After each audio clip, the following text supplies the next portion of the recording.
مانوی مراد ہے۔ مسخ مانوی یہ ہوتا ہے کہ وہ تھے ہم جیسے ہی انسان، 6 فٹ کے 7 فٹ کے بڑے تنو مند، بڑے صحت مند انسان تھے، لیکن ان کی حرکتیں بندروں جیسی ہو گئی۔ لیکن بعض کہتے ہیں کہ نہیں، جو رب کے قانون کو توڑتا ہے اور جو رب کی شریعت کی خلاف ورزی کرتا ہے اور جو رب کے بنائے ہوئے نظام سے ٹکراتا ہے، رب اس کو عبرت کا نشان بنا دیتا ہے۔ اللہ کریم نے ان کو بندر بنایا، وہ چند دن اس دنیا میں رہے اور پھر ان کی ہلاکت ہوگی۔ تو یہ اس واقعے کی طرف اشارہ ہے۔ پھر فرمایا فجعلناها، اب اس واقعے کو کہ لوگوں کو اللہ کریم نے اتنی سخت سزا دی جو اللہ کی نافرمانی کرنے والے ہیں، فرمایا فجعلناها نکالا لما بین یدیہا، جو اس زمانے میں موجود لوگ تھے ان کے لیے اللہ کریم نے عبرت بنا دیا۔ اور فرمایا وما خلفها، اور جو ہم میں سے بعد آنے والے لوگ ہیں، ہم جیسے جو بعد میں آئے ہیں، وما خلفها، خلق ہیں جو بعد میں آنے والے ہیں، ان کے لیے فرمایا کہ اس واقعے میں عبرت ہے۔ عبرت کیا ہے؟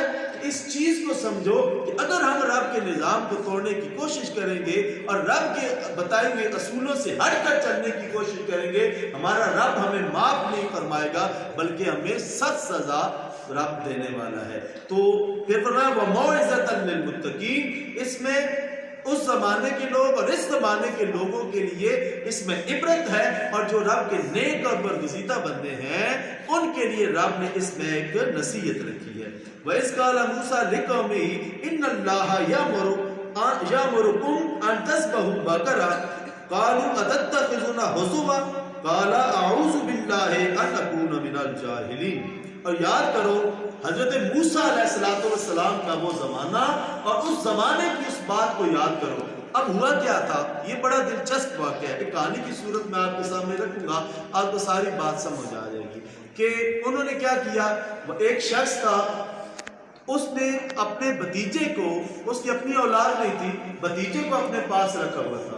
اس بھتیجے نے کیا کیا کہ جائیداد اور وراثت کے لالچ میں اپنے چچا کو قتل کیا، چچا کی لاش کو کسی دوسرے کے گھر کے آگے جا کے ڈال آیا۔ اب وہ شور مچ گیا، چور ڈھونڈنا شروع کر دیے، چور کہیں سے مل نہیں رہا تھا، تو وہ سارے بھاگم بھاگ حضرت موسیٰ علیہ السلام کے پاس آئے اور انہیں کہا کہ ہمیں بتائیے کہ چور کون ہے جس نے قتل کیا، قاتل کون ہے۔ تو حضرت موسیٰ علیہ السلام نے ان سے کہا کہ تم اس طرح کرو، اللہ حکم دیتا ہے ان اللہ یأمرکم ان تذبحوا بقرہ، کہ تم ایک گائے کو ذبح کرو۔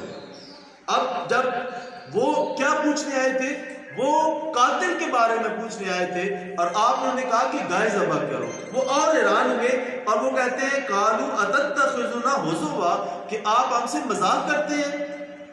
اب دیکھیں نا کہ یہ کتنی بڑی گستاخی ہے کہ اللہ کے نبی کو وہ کہہ رہے ہیں کہ آپ ہمارے ساتھ مذاق کرتے ہیں، حالانکہ نبی کی ہر بات میں حکمت ہوتی ہے، ہر بات میں ایک سبق پوشیدہ ہوتا ہے اور جس میں امت کے لیے رہنمائی موجود ہوتی ہے۔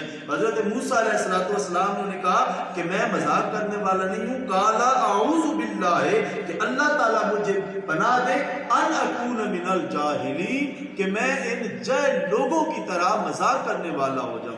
گویا جو احکامات شریعہ کا مذاق اڑاتا ہے وہ اس کے بارے میں، آج اگر ہم نماز کی کسی کو کہتے ہیں وہ آگے سے مذاق میں بات ٹال دیتا ہے، اور بعض لوگ نماز پڑھنے والوں کی باتوں کی مذاق بنا رہے ہوتے ہیں۔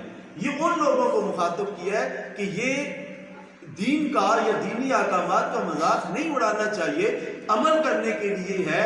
نماز پڑھیں، کوئی دعوت دیتا ہے تو اس کی بات کو غور سے سنا کریں اور اس کی بات پر عمل کیا کریں۔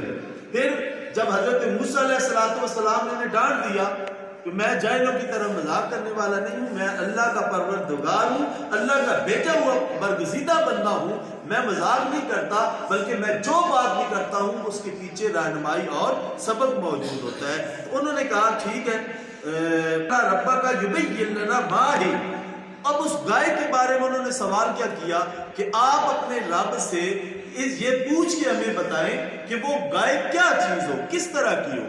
اب یہ دیکھیں نا کہ یہ وہ بے نمازیوں والے بہانے جسے ہم کہتے ہیں، نماز پڑھنے کیوں نہیں آئے، وہ جی میرے کپڑے پلید تھے، بھائی اس پر بڑی سخت پکڑ کرتا ہے۔ تو وہ بار بار وہ سوال کر رہے تھے، انہوں نے کہا کہ وہ گائے کیا ہے، تو حضرت موسیٰ علیہ السلام نے ارشاد فرمایا قالا انہ یقول انہا بقرۃ لا فارض ولا بکر، کہ وہ ایسی گائے ہو کہ نہ بہت زیادہ بوڑھی ہو، باکرا ہو، باکرا کو کہتے ہیں، نہ بہت زیادہ بوڑھی ہو، نہ فارغ ہو، اور نہ ہی بالکل چھوٹی سی میمنی ہو، ٹھیک ہے، بالکل چھوٹی سی بھی نہیں، یعنی درمیانہ جانور ہو۔ پھر فرمایا اوان بین ذالک فافعلوا ما تؤمرون، اب جو حکم دیا گیا ہے کر دو۔